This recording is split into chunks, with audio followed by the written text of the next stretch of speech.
What's going on, gun lovers? It's Rizzo. We're back today and we're talking about a topic that's got a little debate in the gun industry. We're going to talk about the difference between hammer fired and striker fire handguns. We're going to talk about the advantages and disadvantages of both, what's the difference between them, and why it even matters for you, especially when it comes to self-defense. So stick around. We're going to get started, all right? Let's go. Everybody ready? Yeah. All right, so let's talk about what actually makes our guns tick, all right? So when we talk about a gun's action, we're basically getting into the nitty-gritty of how the trigger, hammer, and the whole bang making process takes place, all right? All right, so we're gonna start off today talking about hammer fire. And hammer fire can basically be broken down into three categories. You got your single action only, your double action only, and your single action double action, which means they do both. All right, let's get into it. All right, so a single action, kind of like this staccato P, is like a one-trick pony. All right, so when you pull the trigger, it's going to drop the hammer. That's what the single action trigger does. All right, so it's just that simple. Single action.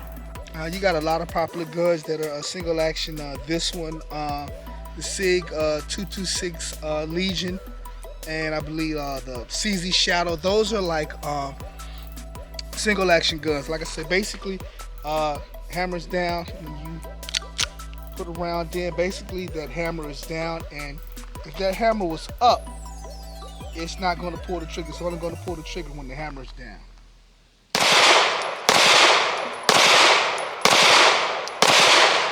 If this hammer was up, nothing would happen. Let me show you that with the gun unloaded. Alright, so we got an unloaded firearm, and we're just going to, if the trigger's down, I can pull that trigger and it'll click up. But you see, let's well, yeah, just basically it's just nothing's gonna happen when you pull that trigger on the when the hammer's up.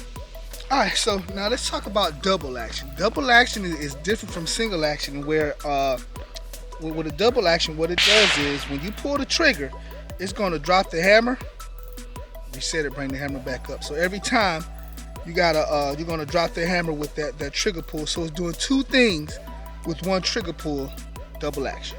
It cocks the hammer back, then releases it, firing your round. So that's the difference. And double action is kind of like with this one here. I don't know if I can get a close-up shot, but if you, let me see if I do it one hand. Pull that trigger, bam. I'm not shooting anything, I'm just showing you how it works. This is not the double action. So that's kind of how that double action works. Drops the hammer, releases it, fires your round. All right, so last and not least is the double action single action. It kind of does both. So what you can do is, let's say, with the what you can do with the double action single action, if you want to, you can just pull the, see, oh damn it, you might want to do it so you guys can see that trigger move. But if you move the, you see how that trigger moves, you can cock the hammer, and that puts it in single action mode. Now with the hammer up, it's in double action mode. If I pull that trigger, it's going to drop that hammer, bring it back up. If I'm firing, it's going to drop the hammer, and then it's going to be double action on the first shot and single action on the all subsequent shots.